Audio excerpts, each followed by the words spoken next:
What's up, y'all? So today's video is going to be on how to skip two different brutes in Resident Evil 4 Remake. This first one, I think people are probably aware of. I did not know this personally, but I've seen a couple of videos on this myself, so this first one might not be a surprise to most of you, but the second one I'll show later in a different part, earlier part of the game. I did not realize until a couple playthroughs later. So this first one, it's pretty simple, pretty straightforward. I already shot one of the spotlights before I came to this part in the game. I always shoot the first one that's kind of facing your direction.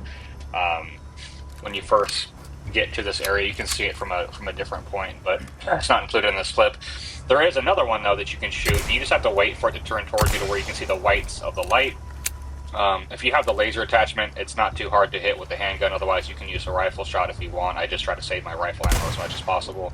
Right. So you're going to go ahead and take out all these ganados here. I didn't count them, but it's only like a handful or less, and I just showed you where they are. Once you take care of them, as long as you don't step in the spotlight, it should be noted if you step in the spotlight or through those lasers, it will go off, but you can see here, there's no brute in this room.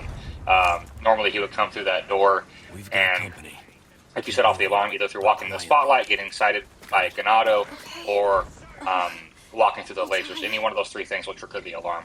This one I did not know about, but this is another spot where as long as you don't trigger an alert, you can skip a brute encounter here. And I want to say, I could be wrong, I know there's at least a normal brute that spawns with a hammer on normal difficulty. I don't know if it's hardcore or professional or both that have, I believe there's one of the brutes that doesn't have a hammer, that has more of like a bull with horns head that will charge you, and I think those are a little bit more difficult because they're faster.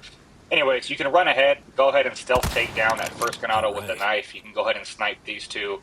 I cut the video for time's sake. If you catch the edit, I did switch to my high-powered scope just because I didn't want to waste a shot trying to hit that ganado from a distance, but I wasn't really trying to be slick there, just for time's sake. Then you can go ahead and hit this last one. He may or may not get stuck on a bear trap, but either way, there's one more down here, and that's it. So if you take all those out without any of them seeing you and setting off an alarm, there will be no brute spawn here. So I knew about the first one from watching the previous video. I did not know about the second one, but yeah, as long as you don't trigger an alarm in these two areas, you can avoid a brute encounter. Hope that helps.